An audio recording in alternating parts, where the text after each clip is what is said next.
কল্পনা করুন এমন একটা জায়গার কথা যেখানে সময় যেন থমকে দাঁড়িয়েছে। আপনার সামনে বিশাল এক নীল জলাশয়, আর তার ওপর ভাসছে শত শত সাদা চীনেমাটির বাটি। প্রথম দেখায় আপনার মনে হতে পারে এটি কোনো কৃত্রিম বুদ্ধিমত্তা বা এআই এর কারসাজি, কিন্তু না, এটি প্যারিসের প্রাণকেন্দ্রে অবস্থিত বোর্স দে কমার্স মিউজিয়ামের এক অবিশ্বাস্য বাস্তব জগৎ। শিল্পী সেলেস্ট বসিয়ে মুজেনটের এই অনবদ্য সৃষ্টির নাম ক্লিনামেন। 18 মিটার ব্যাসের এই বিশাল জলাশয়ে ভাসমান বাটিগুলো কেবল দৃশ্যসুখ দেয় না, বরং এক অদৃশ্য জাদুর মতো সুর সৃষ্টি করে।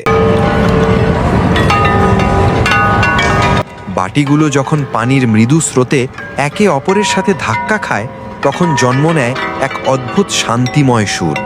মজার ব্যাপার হলো, এই সুরের কোনো রচয়িতা নেই, কোনো যন্ত্রী নেই। পানির তাপমাত্রা এবং বাতাসের আর্দ্রতা পর্যন্ত নিয়ন্ত্রণ করা হয়, যাতে প্রতিটি বাটি থেকে নিখুঁত টুংটাং শব্দ বেরিয়ে আসে। কিন্তু আসল টুইস্ট কোথায় জানেন? এই শিল্পের পেছনে লুকিয়ে আছে প্রাচীন গ্রিক দর্শনের এক গভীর রহস্য। ক্লিনামেন শব্দের অর্থ হল পরমাণুর আকস্মিক বিচ্যুতি, অর্থাৎ বাটিগুলো কখন কোনটার সাথে ধাক্কা খাবে বা কী সুর তুলবে তা সম্পূর্ণ অনিশ্চিত এবং কাকতালীয়। আপনি এই মুহূর্তে যা শুনছেন তা এর আগে কেউ শোনেনি, এবং ভবিষ্যতেও কেউ হুবহু একই সুরে শুনতে পাবে না। এটি এমন এক জীবন্ত কনসার্ট যা মুহূর্তেই হারিয়ে যায়।